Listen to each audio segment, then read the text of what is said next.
Assalamualaikum warahmatullahi wabarakatuh. Nah, ini kita akan mempelajari tentang peristiwa Sumpah Pemuda. Nah, simak ya video berikut ini. Pelan dulu nggak apa-apa. Ayo video. Ada spesial buat kamu. Ini dia Geniora Phone, smartphone pertama untuk anak. Cara seru berinteraksi dengan keluarga agar anak aman di era digital. Geniora Phone Engaging Life. Lula, kemarin aku beneran dapat nilai bagus loh tugasnya. Wah, selamat ya.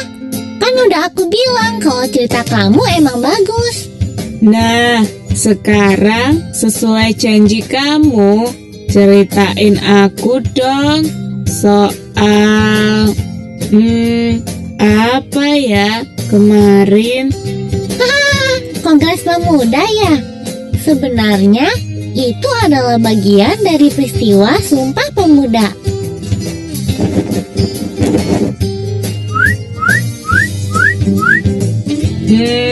Maksudnya?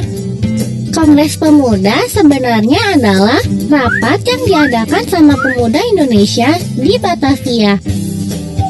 Kongres ini diadakan 2 kali, Danang.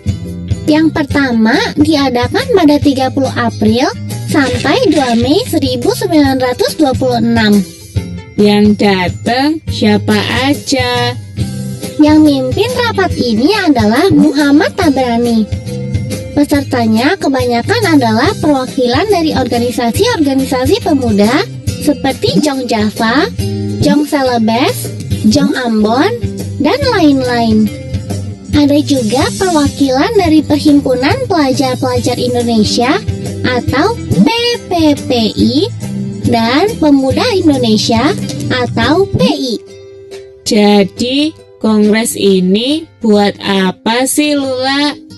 Gini Danang, saat itu kan banyak banget organisasi pemuda yang bersifat daerah.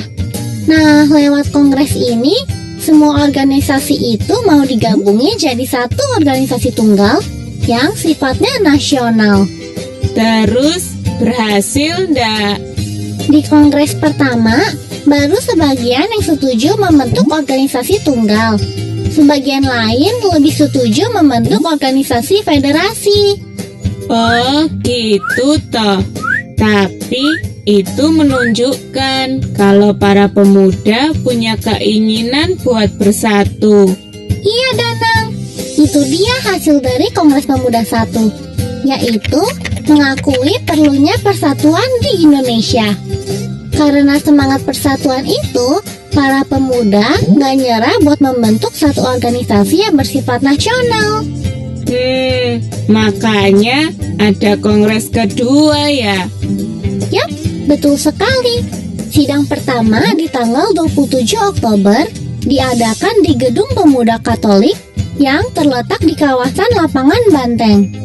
Beberapa pembicaranya ada Nyonya Puradireja, Sugondo Joyo Puspito, dan Muhammad Yamin.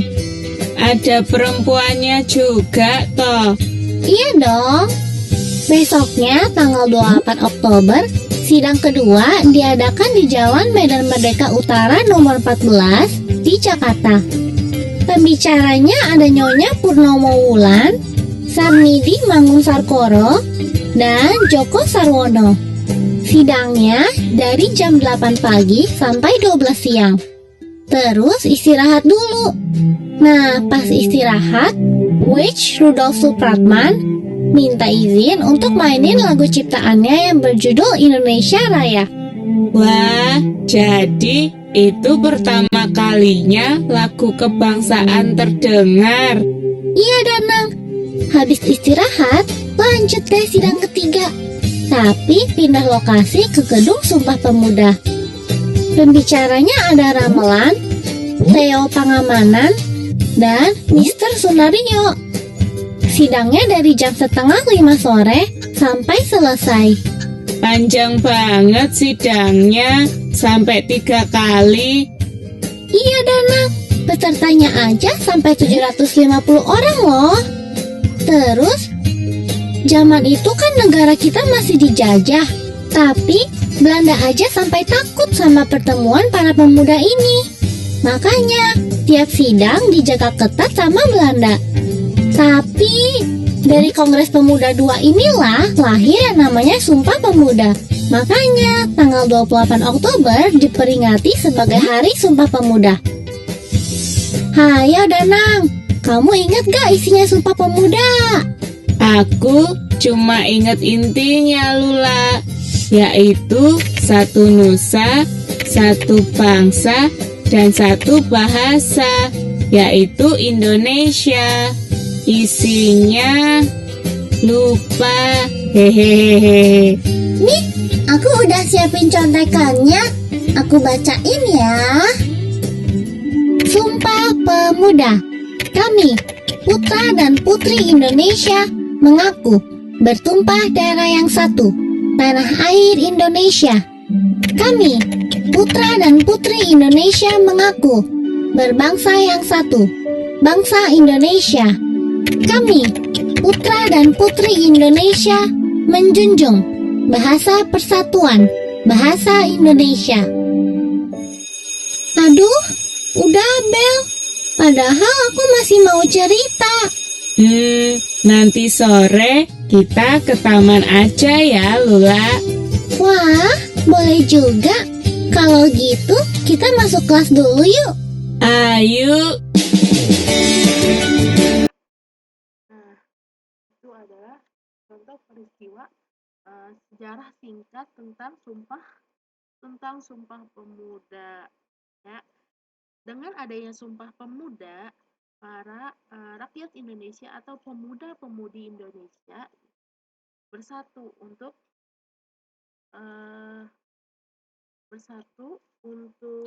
membawa menegaskan gitu ya, untuk melawan para Belanda ya, para orang Belanda, penjajah dari Belanda. Tadinya ada perpecahan, dengan adanya Sumpah Pemuda itu, pemuda-pemudi Indonesia bersatu. Itu adalah sejarah singkat tentang peristiwa Sumpah Pemuda. Nah, kita lanjut ke pembelajaran yang ke-6. Udah ya, tadi menyimak video tentang peristiwa Sumpah Pemuda. Selanjutnya Ibu akan menjelaskan tentang, ini ada peristiwa Sumpah Pemuda udah, peristiwa mengembun dan menyublim. Nah, sebelumnya di kelas kemarin sudah dijelaskan apa mengembun, apa menyublim. Di bab pembelajaran 6 ini akan dibahas kembali peristiwa mengembun dan peristiwa menyublim. Oke, mengembun merupakan salah satu perubahan wujud benda. Nah, menurut KBBI atau Kamus Besar Bahasa Indonesia, mengembun adalah menjadi embun. Nah, mengembun juga diartikan menjadi titik-titik air yang berkaitan dengan uap. Nah, peristiwa mengembun merupakan perubahan wujud zat dari wujud gas menjadi cair. Ayo, apakah kalian masih ingat contoh peristiwa mengembun dalam kehidupan sehari-hari? Selanjutnya, pada proses ini pengembun terjadi gasnya energi panasnya melepaskan kalor tuh, sehingga berubah menjadi cair. Kenapa bisa mencair? Karena adanya energi panas atau kalor. Peristiwa mengembun contohnya dalam kehidupan sehari-hari. Nah, contohnya apa? Di sini ada dapat lihat pada tanaman di pagi hari. Nah, kalau kalian di pagi hari melihat tanaman, kamu dapat menyentuh permukaan daun tanaman pada pagi hari, atau misalkan embun itu seringnya di rumputan gitu ya.